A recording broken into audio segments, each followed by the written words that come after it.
Welcome to Echoes of War, and in this video, we will be covering the Alamo and America's famous last stand.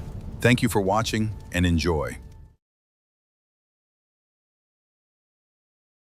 Welcome back to The Explainer. Today we're diving into what is arguably the most famous last stand in North American history. We are going to pull back the layers of a story you probably think you already know, and we'll separate the enduring Hollywood legend from the staggering, brutal reality of the Battle of the Alamo. So let's just dive right into this with a fact that absolutely blew my mind. For a battle that takes up so much space in history books, what's truly shocking is that despite weeks of agonizing buildup, the final bloody assault that completely wiped out the defenders, it lasted just 90 minutes. Yeah, an hour and a half. That is all it took for the walls to fall and the defenders to be entirely annihilated. And understanding this really matters today, because the Alamo isn't just some story about old dirt walls. It's literally a masterclass in the terrifying cost of underestimating an opponent and how one devastating loss can completely alter the course of history. Section 1. Origins of the Alamo. From mission to fortress. Now, before we get to that fateful morning, we have to understand how a quiet Spanish mission became a fortress of doom. This site evolved so dramatically over the decades. It actually started way back in 1744 as a Catholic mission built by Franciscans to convert indigenous people. Fast forward to 1803, and it had transitioned into a military fortress for a Spanish cavalry unit from a town called Alamo de Parras, which, is likely where the fort got its famous name. Then jumped to December 1835, right in the early days of the Texas Revolution. The Mexican army actually surrendered this very fort to a relatively small group of Texian soldiers. Section 2, Key Figures and Odds. A massive disparity.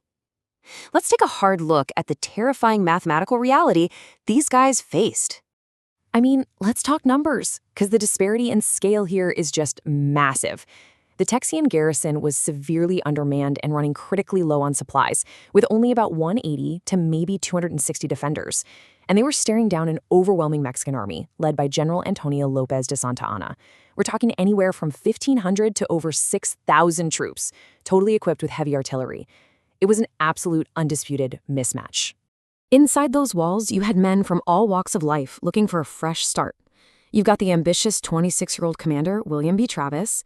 You've got the legendary frontiersman, Jim Bowie, who was actually bedridden with a serious illness during the battle. Davy Crockett was there, a former U.S. congressman, and we absolutely cannot forget the immortal 32. This was a heroic group of volunteers from Gonzales who knowingly slipped through enemy lines and walked right into a death trap, simply because they believed it was the right thing to do. We also really need to highlight the crucial Tejano defenders like Captain Juan Seguin. You see, this wasn't just a simple border dispute, it was a full-blown civil war over governance. Seguin and other Tejanos firmly opposed Santa Anna's centralized dictatorship. Because they knew the local terrain so perfectly, Seguin was actually sent out on this desperate, incredibly perilous mission to find reinforcements, just days before the bitter end. Section 3. 13-day siege. Suffocating tension. For nearly 2 weeks, starting on February 23rd, the tension just built to an absolute breaking point. So picture this. Under constant, exhausting artillery bombardment that is literally shaking the walls day and night, Commander Travis pens this legendary letter to the world. He writes, "I shall never surrender or retreat, victory or death." It's such a powerful vow, but it essentially sealed their collective fate. They were a garrison that absolutely would not yield, despite the completely hopeless odds. Now, here is where it gets really fascinating. Santa Anna faced a brutal choice. His own officers begged him to wait just one more day.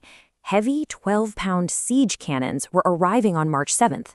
They could have safely blown the fort to rubble from a distance, a totally bloodless victory for them. But Santa Anna, he deliberately chose a costly, immediate infantry assault. Why? Because he wanted to send an unforgettable, bloody message to crush the rebellion once and for all. Section 4. The final assault. 90 minutes of carnage. That ruthless decision set the stage for the catastrophic climax in the freezing early morning of March 6th. Way before the sun even rose, as the Mexican forces advanced in the pitch dark, Santa Anna ordered his military band to play the Degüello. And listen, this wasn't just a song.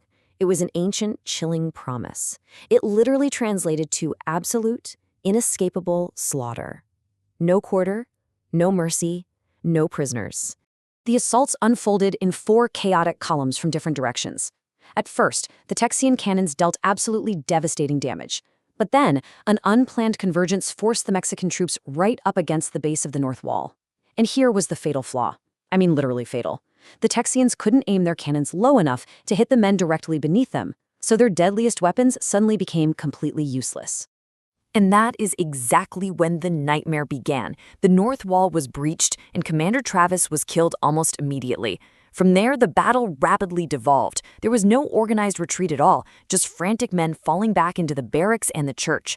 Mexican soldiers actually turned the captured Texian cannons around and used them to blast open the doors. It became this terrifying claustrophobic room-by-room execution as the defenders fought fiercely with whatever they had left, but they were entirely overwhelmed.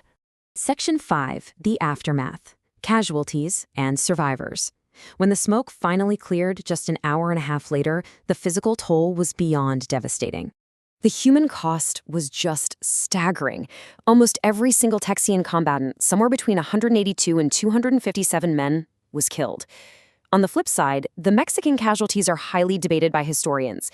We're talking anywhere from 60 up to 600 killed and wounded.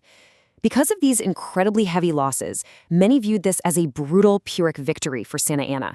Sure, he won the fort, but the cost in human life was absolutely massive. But, not everyone inside died. Only about 15 non-combatants survived the carnage.